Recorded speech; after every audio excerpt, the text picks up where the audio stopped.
In the elevator, my director looked me up and down and said, "You dress like you're auditioning for middle management. It's cute." I laughed it off until he emailed the whole team a dress code reminder with a screenshot of my outfit. I forwarded it to HR with the subject line, "Pattern of Hostility, Incident number 9, and by Friday, they were cleaning out his office while he yelled.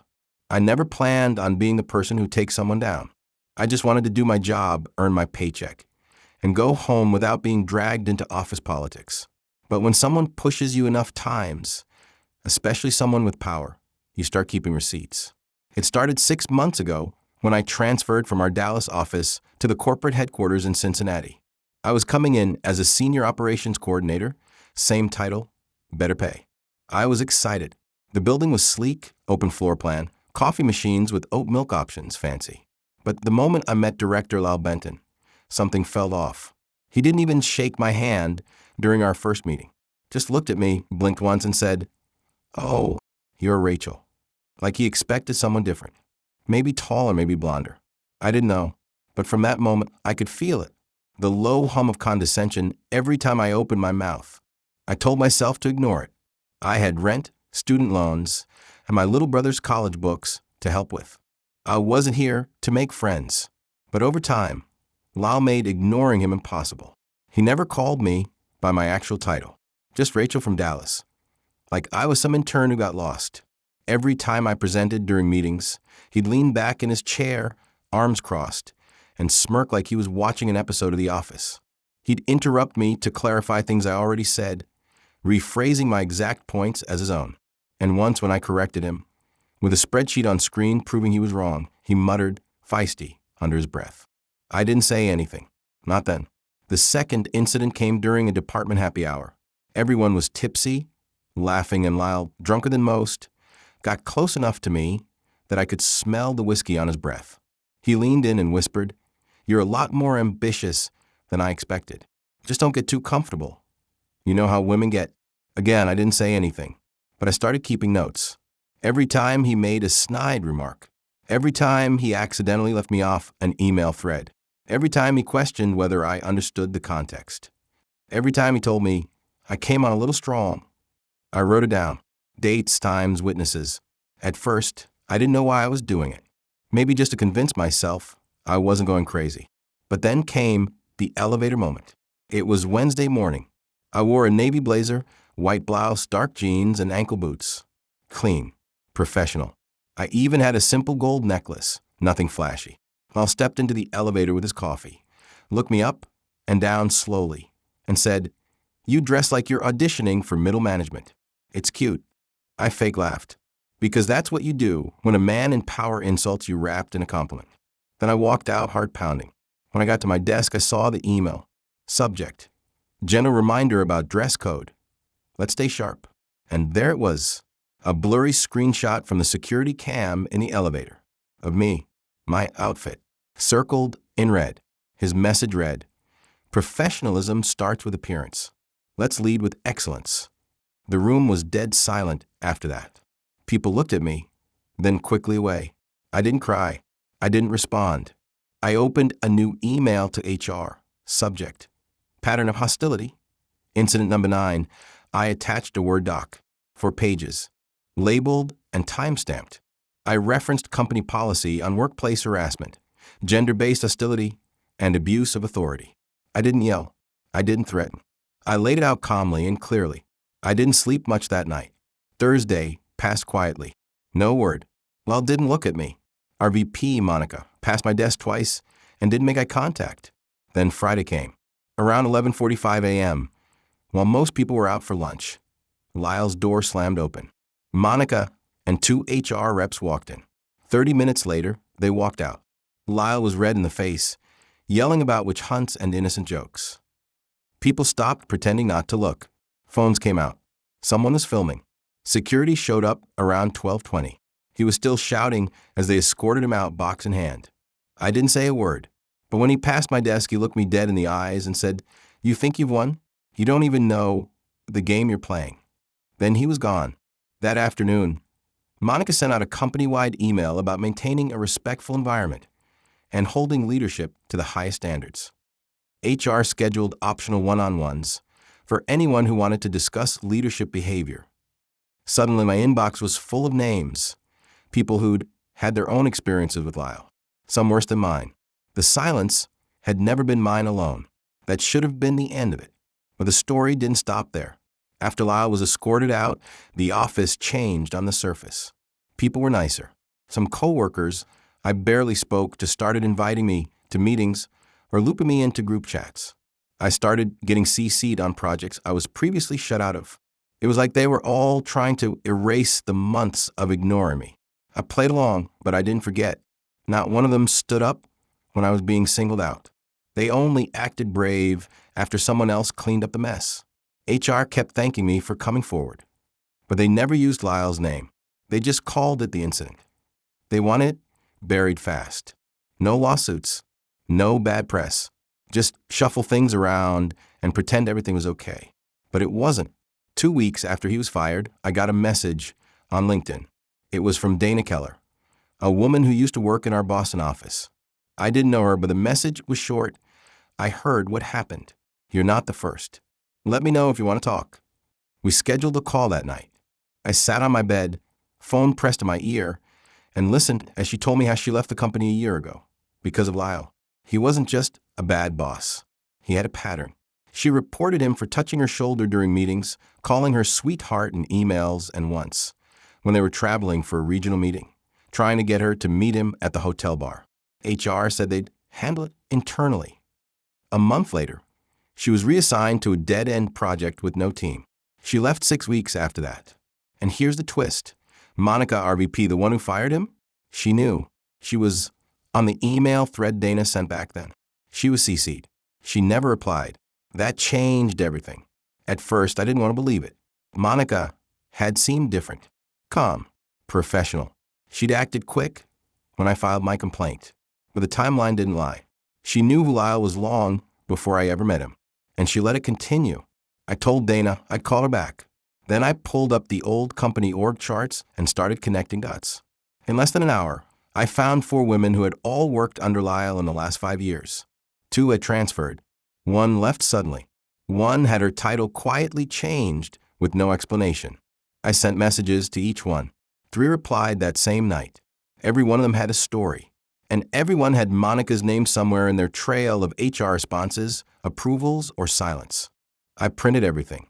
That weekend, I drove to the office supply store, bought a binder, and organized it all by date.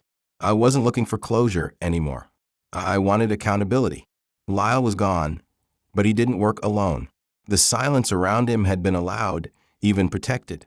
Monday morning, I walked into the HR office and handed the binder to Cheryl, our HR director. I asked to speak with her in private. She looked at the stack of documents, flipping through slowly.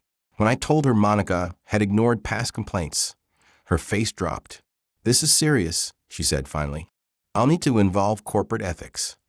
I didn't know there was a corporate ethics team. By Thursday, someone from our Chicago office flew in. His name was Calvin Maris. He wore an old blazer and didn't blink much. We met in one of the glass-walled conference rooms that made you feel like everyone was watching you because they were. He took his time, asked specific questions, cross-checked names. He already knew about Lyle's firing. What he didn't know was how far back this went and how many people had looked the other way. When I told him about Monica's involvement, he didn't say much, just underlined a sentence in his notebook and nodded. I handed him a flash drive with all the files I'd scanned. "You've done more here than most people ever would," he said, standing up. I didn't answer. That night, I started receiving block number calls, one after another. No voicemail. Just silence. The next morning, Monica stopped by my desk. She smiled tight-lipped, holding a ceramic coffee mug with some motivational quote on it. "I heard you've been busy," she said softly. "You know, it's easy to misinterpret things out of context. Everyone's just trying their best." I looked her dead in the eyes. "Are you threatening me?" She laughed, but there was no joy in it. "Of course not. But you should know it doesn't always go well for people who can't let things go." I said nothing, just opened my drawer, pulled out my phone, and pressed record on the voice memo app. She froze for half a second, then turned and walked away. I sent that recording to Calvin. The following Monday, there was another email from corporate. Subject: Leadership restructuring, it didn't mention names. But Monica's office was emptied by noon. She didn't yell like Lyle did. She just walked out quietly. No goodbyes. People started whispering again. This time about me. I was no longer the woman who took down a director. I was the one who got the VP fired. Half the office respected me. The other half avoided me like I was contagious. I'd never felt more alone. But it wasn't over yet. The following Friday, I got a letter in the mail. A legal one. From Lyle's attorney. He was suing me for defamation. I stared at the letter, hands trembling. It was thick, printed on heavy paper with embossed headers. A cease and desist, followed by a lawsuit for defamation, workplace interference, and reputational harm. Lyle Benton wanted $500,000 in damages. I laughed out loud, not because it was funny, but because of how desperate it all looked. The same man who humiliated me in front of the entire office was now claiming I ruined his reputation. It was surreal. My stomach twisted, but I didn't cry. I scanned every page, highlighting keywords, flagging the accusations. He claimed my false and malicious complaints led to irreparable professional damage, loss of career opportunities, and emotional trauma. Nowhere in the packet did he mention the screenshot he sent to the team, or the elevator comment, or the 9 other documented incidents. I forwarded everything to my company's legal department. Cheryl from HR got back to me that afternoon. "Don't panic," she said over the phone. "We'll cover your legal support. This is retaliation, plain and simple." That was the first time anyone at work called it what it really was: retaliation. Still, the anxiety settled in like smoke. I stopped sleeping. I lost weight. I started watching the parking lot after work before walking to my car. My neighbors saw me pacing outside on the phone at night, whispering to Dana or one of the other women who had stories like mine. We formed a private signal group.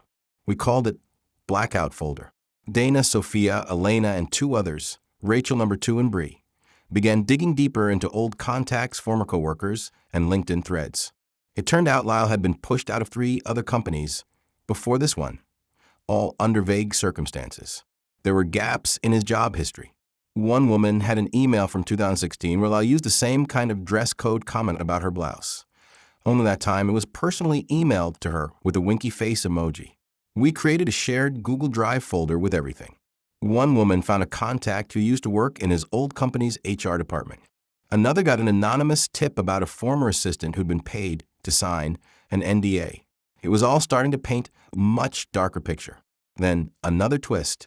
A local journalist named Cara Brooks reached out to me. She ran a podcast on workplace misconduct and women in corporate spaces. She had heard through someone, maybe someone in our group, maybe someone in HR, that a certain regional director had been fired under unusual circumstances. She asked if I'd speak anonymously. I said no, at first. But then, 3 weeks after the lawsuit was filed, someone broke into my car. They didn't steal anything, not my laptop, not my bag, not the old gym shoes I kept in the trunk. But the glove box was torn open, papers shredded. My dashcam wire was yanked out. It felt like a warning. When I reported it, the police said there were no leads. I had a sick feeling it was tied to all of this, but there was no proof. That night, I messaged Carr. "I'll talk," I wrote, "but only if you keep my name out of it." We recorded the interview 2 days later, in a rented hotel room in Columbus. I sat in the corner, voice disguised, heart pounding as I told her what had happened. She listened carefully, quiet, no interruptions. When I finished, she just said, I believe you." The episode went live a week later. It was called Elevator to Nowhere. How one woman took down the man at the top. It didn't mention the company by name. But people knew. Employees started whispering again. Old clients began pulling out of deals. Board members started asking questions. And then I got another email from Calvin, the ethics guy. He asked to meet in person again. When we sat down in the same glass-walled room, he looked tired, like he hadn't slept. "There's something you need to know," he said. "The lawsuit, it's not just against you anymore." I blinked. He's trying to sue the company. Claims we fostered a toxic culture, retaliated against a whistleblower, and blackballed him from the industry. I almost laughed. He was the whistleblower? I asked. Calvin didn't smile. He's playing victim. And if we don't handle this carefully, it might work. He leaned forward. But here's the good news. Your documentation, the testimony you've gathered, the network of women who've come forward. It's not just powerful. It's dangerous, especially for him. Then he slid a folder across the table. He made a mistake. He used his old company email to threaten one of the women from your group. Our IT team recovered it. I opened the folder. There it was, a full-page email from Lyle, sent from his personal Gmail to his old company address, which was still active for archives. The message was short. I know you're behind this little witch hunt. You don't want me as an enemy. Stop talking or I'll make you regret it. It was time-stamped 2 weeks before his lawsuit landed on my doorstep. That changed everything. Suddenly, it wasn't just retaliation. It was witness intimidation. Our legal team countersued. Lyle's lawyer backed off. The defamation suit was paused pending review. My lawyer, now fully paid for by the company, told me this was a rare move for corporate, that they were going after him hard now, not just to protect me, but to protect themselves. Still, the damage had been done. I was exhausted. My team barely looked me in the eye. A promotion I was supposed to be considered got shelved with no explanation. When I walked into the office, I could feel the tension crawling up my back like a spider. I wasn't a person to them anymore. I was a symbol, and symbols made people nervous. Then one morning, I got a call from my mom. "Rachel," she said, "why is your name in a podcast? One of my coworkers just sent me something." My stomach dropped. Kara had promised anonymity, but someone had made the connection. Maybe a voice, maybe a detail, maybe someone just put it together. Either way, it was out now. Within 48 hours, someone posted about me on a local corporate message board, a thread called "The Woman Who Took Down Benton." There were screenshots, photos, even my LinkedIn profile. Strangers debated if I was overreacting, attention-seeking, or a hero. And then I got a letter from my landlord. My lease wouldn't be renewed. No reason given. Just, per Clause 12b, the landlord reserves the right to terminate tenancy without cause with 60 days' notice. I sat on my floor, that paper in my hand, staring at the blank wall across from me. It wasn't just revenge anymore. It was war. And the only way to survive was to burn it all down and make sure no one ever tried to rebuild it again. I didn't want to burn my life down. I really didn't. But when people push you far enough, when they try to ruin your name, your safety, and even your home, you stop playing nice. I was tired of waiting for someone else to do the right thing. So I became the one who made sure they had no choice. After I got the notice about my lease ending, I packed my things. Quietly, carefully. I moved into a friend's guest room on the west side of town, close to where I used to live in college. I didn't tell anyone at work. Not Cheryl, not Calvin, not even Dana. I just left, but I didn't disappear. Instead, I went public. I wrote my own piece, a long, detailed post on LinkedIn. I titled it, "What Happens When Speaking Up Gets You Sued, Doxxed, and Evicted," and told my full story. I left out the company name, but not the behavior.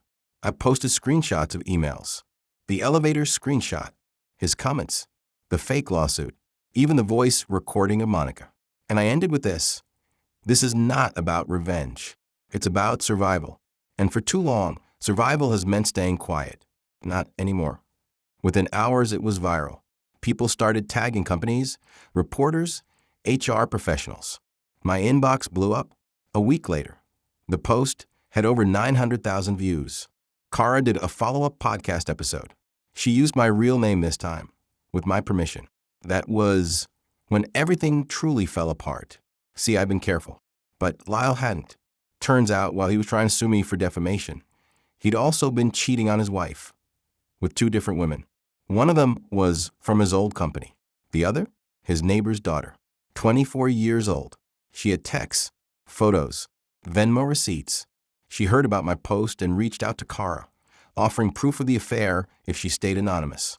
So Kara ran it. And that was the end of Lyle's clean public image. His wife filed for divorce. Publicly. Mess. She posted on Facebook about finding out who someone really is through a stranger's bravery. She tagged him. She mentioned screenshots and workplace abuse. Their oldest son, who was in college, commented on the post. "He's been like this since I was 12. Glad someone finally held him accountable." That post got over 4,000 shares. The company I worked for had no choice. They released a formal statement admitting that multiple leadership failures occurred and that a new internal code of conduct was being created. They never said Lyle or Monica's names, but everyone knew. I didn't go back to work. Instead, I sat down with Calvin and negotiated a quiet exit package. I didn't want to stay. Too many ghosts in that building. Too many fake smiles and quiet stares. They paid me 9 months severance and covered my legal fees in full. It was clean. It was final. Before I left, I got an email from one of Monica's old assistants. She just wrote, "Thank you. You saved more people than you know." I moved to Chicago that fall. Took a remote job with a small startup. No titles. No directors. Just work that mattered. With people who didn't play games. Sometimes I still get messages from strangers. Women mostly. Some men. People who've been stepped on, silenced, cornered. They tell me they're scared to speak up. That they're watching what I did and wondering if they can do the same. I never tell them what to do, but I do tell them this. Start the folder. Keep the emails. Record the comments. They won't believe you until you give them no choice. As for Lyle, last I heard, he tried applying for a regional manager position in Columbus. The company pulled the offer after someone sent them a link to the podcast. Then someone from our Signal group found out he was applying to a private consulting firm. We sent the HR director a formal report. She responded 2 days later. "Thank you for this information. We are no longer considering Mr. Benton." He went dark after that. Deleted most of his profiles. No more flashy golf pictures, no more proud dad posts. Just silence. I heard through someone that he'd moved back in with his sister, that he's not doing well, that he's angry at everyone, that he's thinking of suing again. Let him try. There's nothing left to sue. He uses power to humiliate people. I used the truth to destroy his reputation. That's not defamation. That's justice.